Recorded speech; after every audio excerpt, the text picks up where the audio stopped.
From the burning core of the earth to the cosmic light of the soul, from stones and soil to sages and samadhi, humanity's journey is not just of matter, it is the grand journey of consciousness. Science reveals our biological evolution, but spiritual science holds the inner evolution, which is the key to our next leap. From fish to frogs, from apes to the awakened. This is not just evolution, it is the divine mystery of rising from human to superhuman. Maharshi Aurobindo said, the next step in evolution is not physical.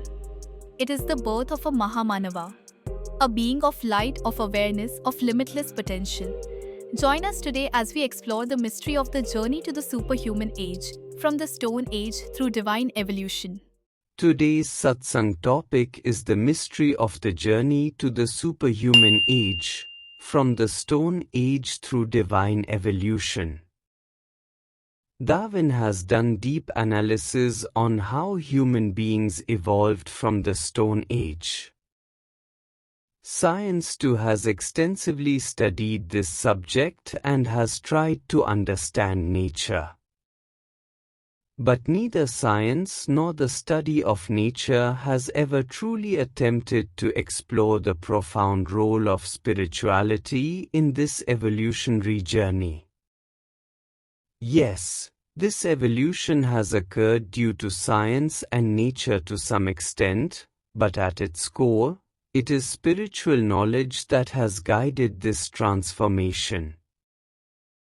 It is because of spiritual evolution, the evolution of consciousness, that humans have reached the level they are at today.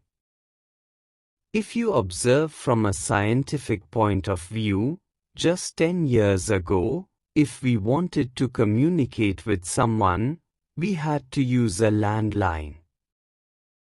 But today, no matter what situation we are in, we can speak to anyone in any corner of the world instantly using a mobile phone.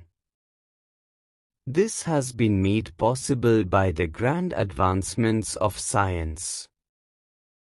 However, science has never turned its gaze towards spiritual science. That is why the progress of spiritual science has not been recognized or developed in the same manner as modern science. When the progress of spiritual science is acknowledged and developed as a legitimate form of science, then you will begin to feel, to truly realize, that the entire world has transformed completely. There are such subtle and vast possibilities within spiritual science that it can elevate you to any level of consciousness. But the biggest challenge is this: material science can be applied externally. Spiritual science, on the other hand, is the science of the self. It is the science of inner evolution. And those who have pursued their own inner growth have risen to extraordinary heights. Only when science starts to observe how a human being can progress within, how to evolve the self, can humanity truly reach its highest potential. You may be surprised to learn, or perhaps you already know, that Kunti had performed intense sthana, spiritual discipline, to invoke Surya, the sun god. And the sun god did indeed manifest, not in a physical or material form, but as a supreme consciousness. However, Kunti was not able to expand her own consciousness to that level. Therefore, the Lord had to infuse His own consciousness into her, because she had not yet reached the maturity to receive such a divine presence on her own. And typically, in any woman, it is the womb that naturally becomes the medium to invite or hold a form of consciousness. Thus, that supreme consciousness entered her womb, and Karna was born. Surya had no physical union with Kunti.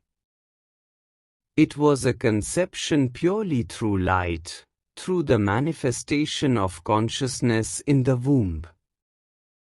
Had Kunti's mental and spiritual development been more evolved, she herself could have become a superhuman being through that divine consciousness, but that did not happen. From another perspective, we must recognize that such great spiritual sciences were once well developed in our ancient traditions. Unfortunately, we have forgotten them over time.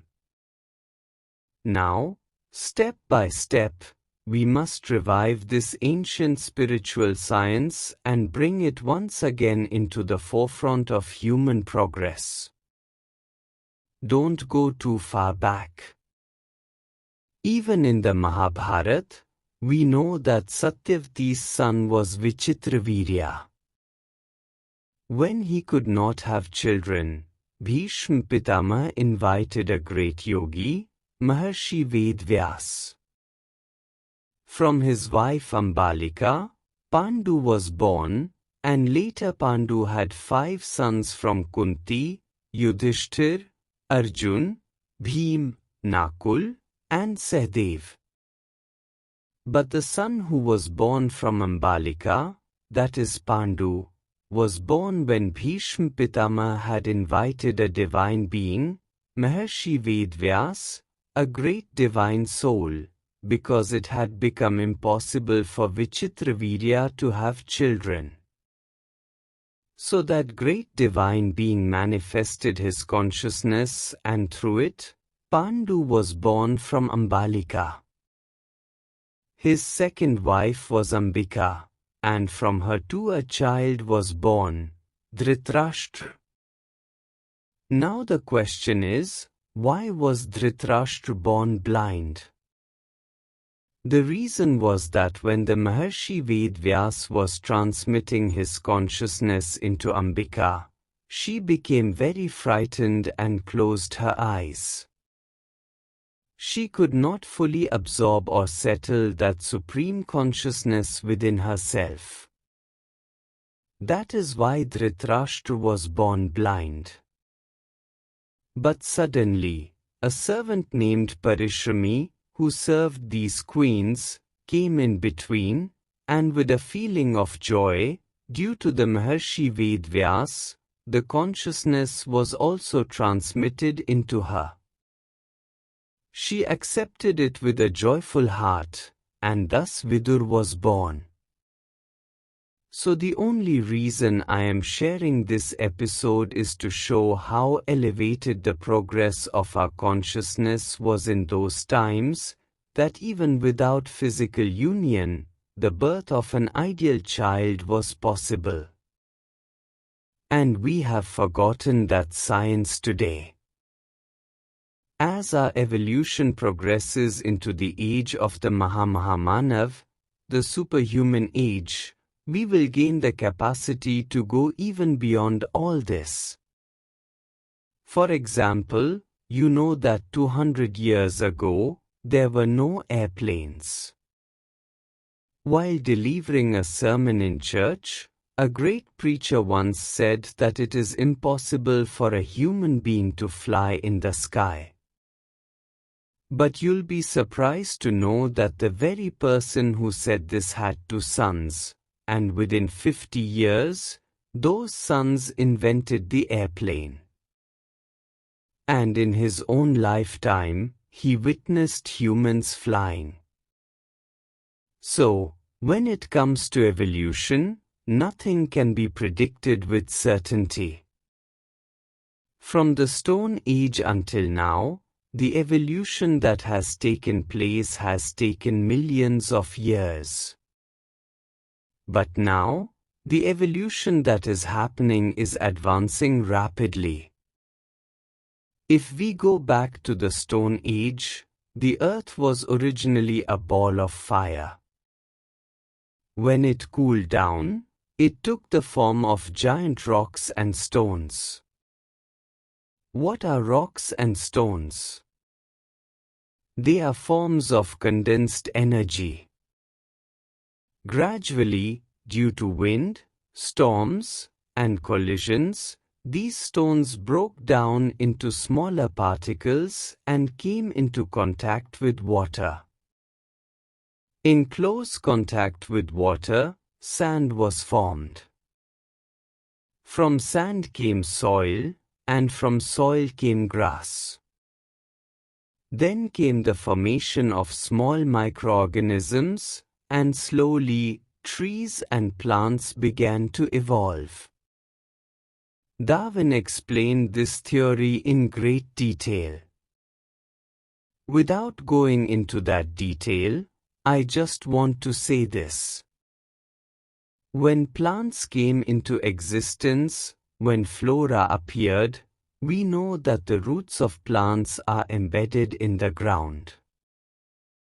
It is through these roots that they absorb all their nourishment, and from that, leaves are formed, and eventually fruits and flowers grow, which we use for various purposes. But the mouth of a plant, its receptive opening, is actually in the earth. Now try to understand this from another perspective. Plants are exactly 180 degrees opposite to humans. A human stands upright, with the face facing upward, whereas a plant's face is downward, into the earth. Through this downward-facing mouth, the plant absorbs energy from the earth via consciousness, which leads to the formation of leaves, fruits, and flowers. But the level of consciousness in plants is very minimal. Still, there is consciousness present. It is this conscious energy that enables plants to locate water sources beneath the earth. If music is playing somewhere, their roots tend to grow in that direction. Even from a scientific standpoint, it has been observed that where divine or devotional sounds are played, crops produce better grain, and their nutritional value is significantly higher. This proves that there is divine spiritual power present in plants. Once the descent of plants and grasses occurred on Earth, the first tiny organism to be born was the amoeba.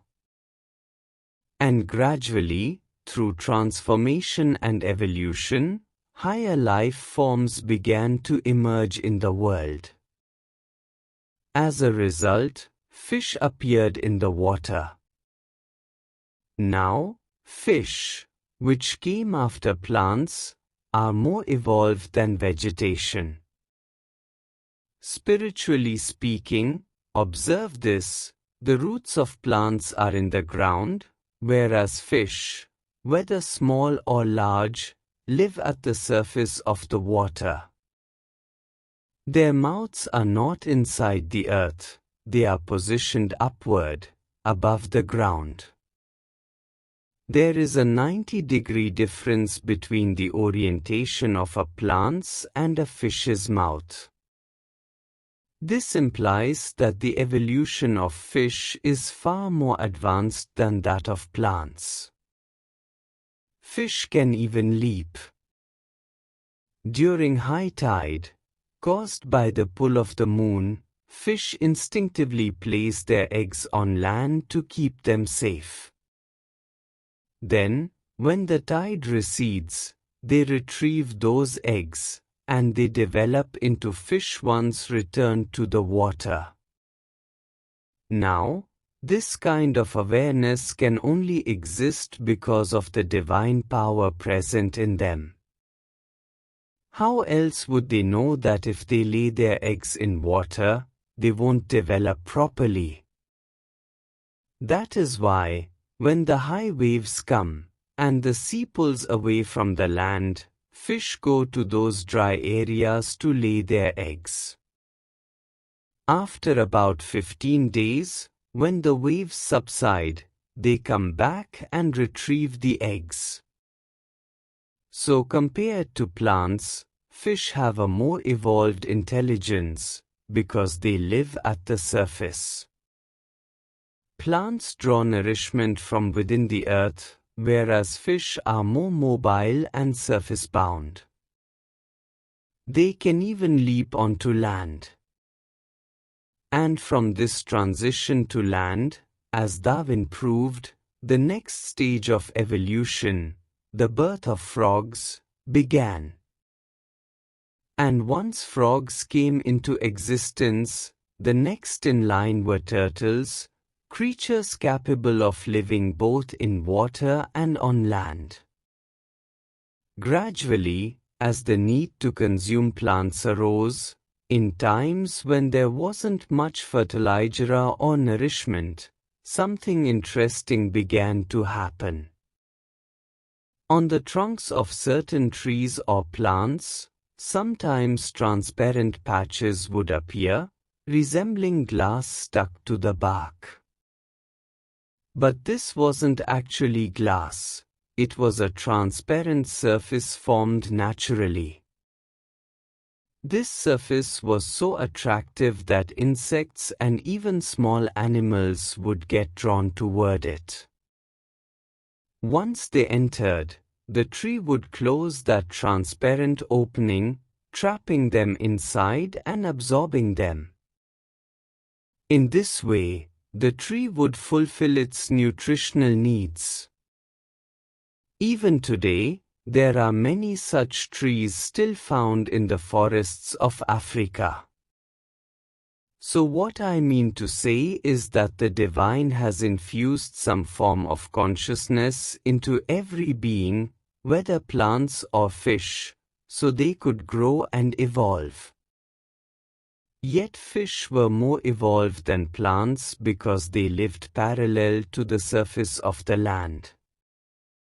Now, if we study the animals of the earth, deer, kangaroos, dogs, cats, cows, buffaloes, we see that the spinal column in all of them is parallel to the ground.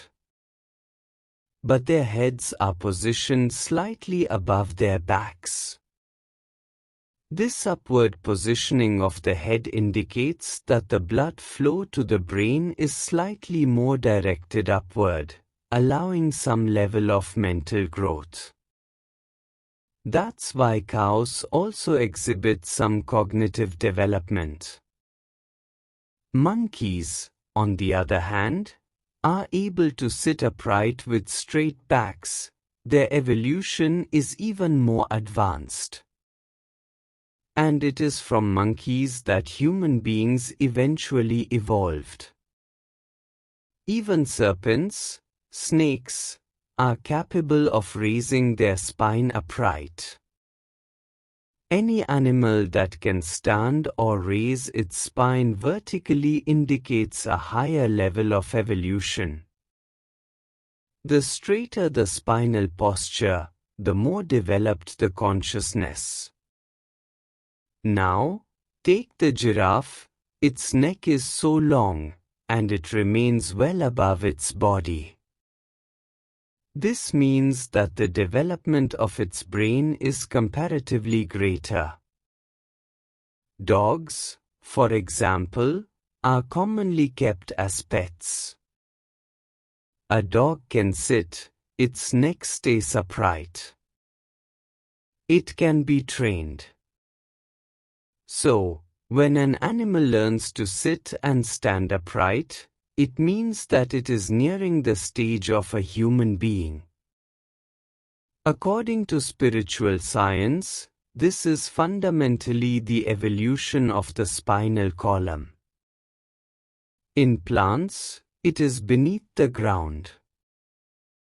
In fish, it lies along the surface of water.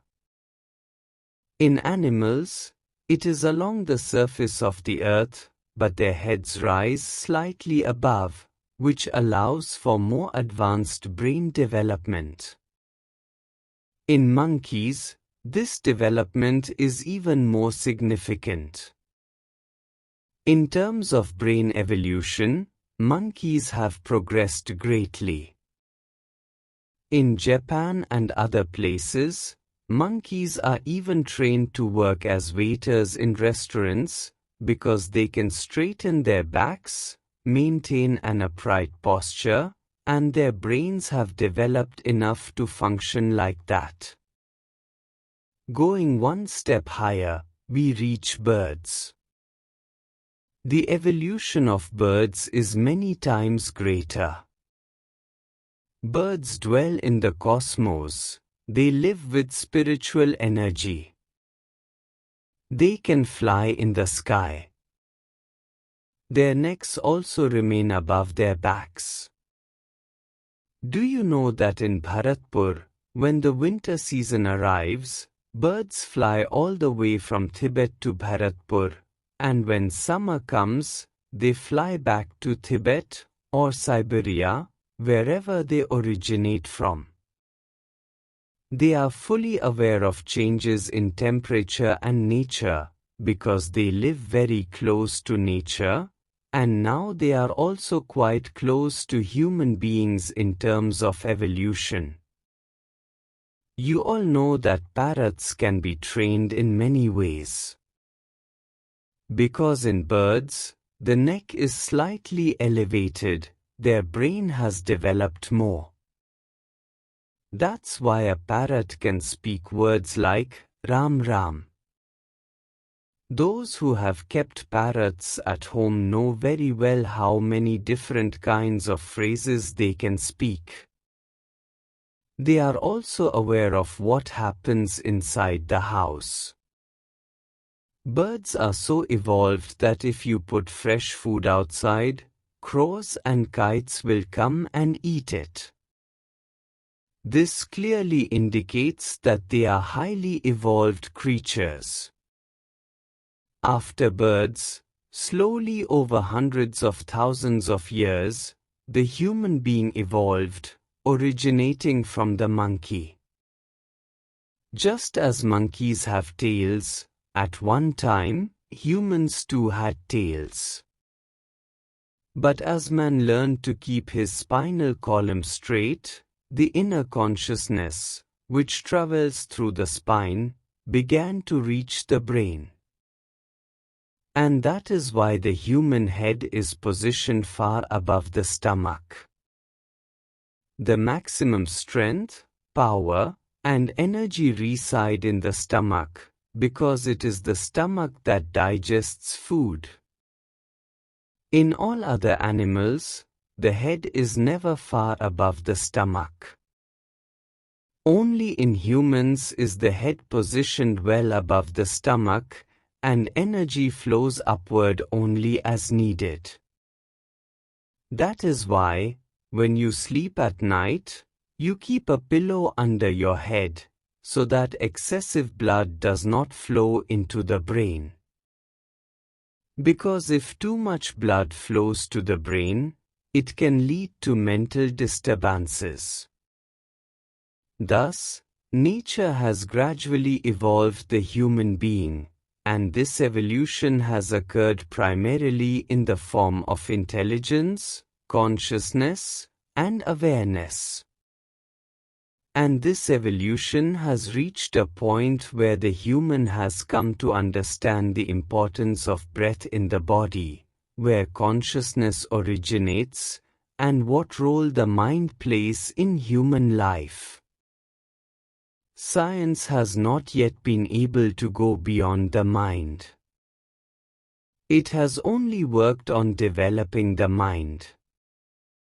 But even after the development of the mind, science has not applied its research power to what lies beyond it.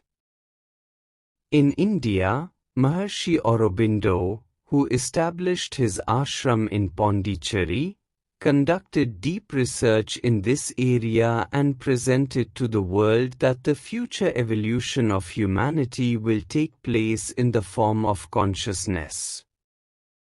And those who are able to evolve their consciousness will become Mahaāmanava, superhuman beings.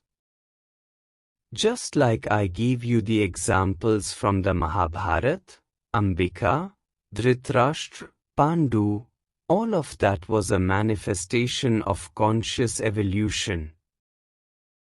At that time, in India, the development of consciousness had reached great heights. That is why great beings like Karna and Arjuna could take birth. Now, as individuals continue to evolve their consciousness, if science also begins to focus in this direction, if it begins to discover new methods and techniques, then the evolution of consciousness could become scientific as well. In the modern era, consciousness is being developed through yogic methods, and great yogis have been born in this land of India. If science even contributes a little in this direction, the development of consciousness can become easily accessible. And as soon as consciousness evolves, the human being transforms into a superhuman. Even now, superhuman beings exist among us, but when their numbers increase, everything will change. And when such Mahaāmanava exist in this world, no kind of problem will remain for them. A superhuman can generate light from their own consciousness and knowledge. They can travel anywhere in the cosmos. Just as an atom contains so much energy that it can produce an atomic bomb, powerful enough to destroy entire cities like Hiroshima and Nagasaki, similarly, the energy of evolved consciousness can transform the entire universe. Consciousness is a sentient force, a living science, a conscious cell, in another form. It is such a power that even if it is developed slightly, it can transform into light. It can illuminate the entire universe. It does not require food. Your very birth happens only because consciousness enters you. Your body grows in accordance with consciousness. If consciousness is fully developed in a human being, they can rise many levels beyond the state of samadhi. They can use their consciousness to create offspring, use it scientifically, even for the generation of light. And when consciousness evolves into the state of a superhuman, they will have complete clarity that nothing in this world is a mystery. They will know the causes behind everything, the source of all occurrences. They will know from where the light is brought, and where it dissolves. Just imagine, a human being can rise to such a height. Even while sitting in your own home, you could generate light from within yourself. Such is the potential of human evolution if there is supreme development of consciousness. And in modern times, the evolution of consciousness is possible only through yogic methods. If you recognize consciousness within yourself as the soul, live with it, and merge it with the cosmic energies, you will enter the state of samadhi. And only after reaching the state of samadhi does true evolution begin. The real growth of consciousness starts only after entering samadhi. How many millions of years that may take, I cannot say. But our ancient seers reached that state and worked for the welfare of humanity. Reaching that state, they were even able to operate aeroplanes. These are not mere stories. This is all the evolution of consciousness. Consciousness holds such immense power that it can take you anywhere at any moment.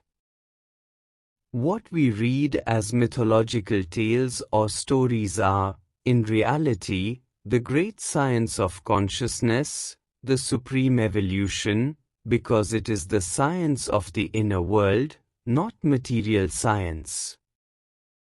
That is why modern science has not worked in this direction. Only our great yogis have explored it. Maharshi Aurobindo very clearly stated that in the times to come, it is through the evolution of consciousness that the human being will become a superhuman, and the entire creation will function through this evolved consciousness. When consciousness evolves, there will be no shortage of energy anywhere, no lack of anything. Everywhere, there will be only knowledge, pure wisdom. The entire creation will undergo such a transformation that you will thoroughly understand what is happening in the universe. Nothing will remain a mystery for you, no secret will be hidden. Whatever you wish for, you will be able to manifest.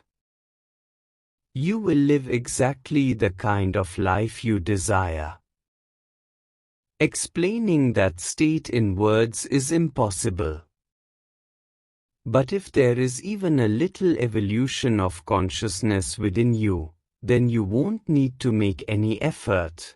Everything will come to you on its own. Even today, those who have reached the state of samadhi, all their tasks begin to happen effortlessly. This is just the inviting stage of consciousness. The actual stage of its evolution is something that cannot even be described in words.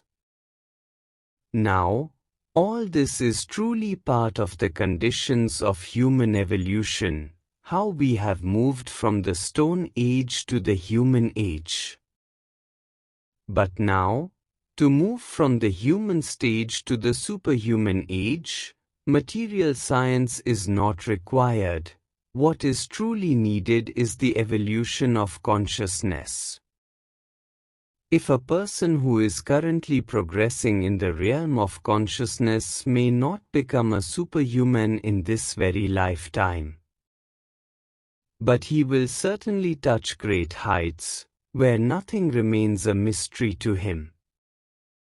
He will become a manifestation of the divine.